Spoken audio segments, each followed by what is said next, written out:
Tie, na na na na, didn't you?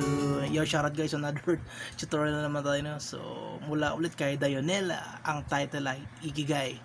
Ikigai. So, alam ko, Japanese word ata ito. 5 chords, 4 to 5 chords lang ata ang chords. Makikita nyo naman lahat, no? Maya maya. Ikigai ang title mula kay Dayonela. So, start tayo kagad. Syempre, 5 chords, 4 to 5 chords. Diretso tayo itong mga chords. So, pakita ko. Na, na, na, na. So, D, no? And then, A minor 7. So, A minor lang yan. Remove to isa. Yan.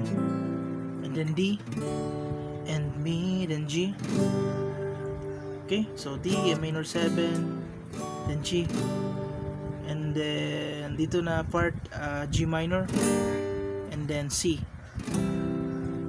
So simple lang ginamit natin, no? Ito medyo mahirap lang, no? G minor, gaya ng F sharp minor, third pet lang yung third pet. Okay, so ulit D, A minor 7, D, then G, then G minor, C. And then strumming version to, strumming version. Ito naman strumming down, up, down, up, down, down, up, down, up, down, up. Okay, down, up, down, up, down, up, down, up, down, up, down. So, play natin timing. Down, up, down. Okay? Down, up, down, up, down. G minor and C. So, change ka agad, no? Change ka agad ang... Okay? Down, up, down, up, down. Up, down, up. Kantayin natin, ha? So tight. Down, up. So, kaya na bala mag-timing. Simple version na kasi ito, eh.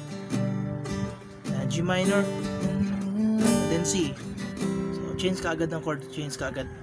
Okay? Then B.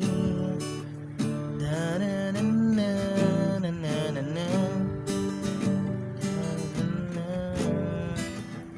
So, pwede nyo na i-plucking mo lang.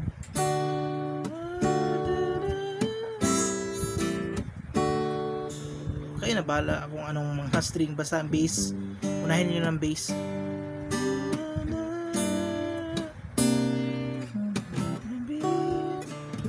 So yun na lahat, no? 5 chords, madali lang naman. Medyo mahirap lang sa mga beginners ay itong G minor, pero the rest ay madali lang. Pati ang string pattern tinuro ko na. Yan na lahat, kaya na bala mag timing. Search nyo lang sa mga di pa nakakalam ng kanta, Dayonela Ikigai, Japanese word ata yan. So, give na. Bye-bye.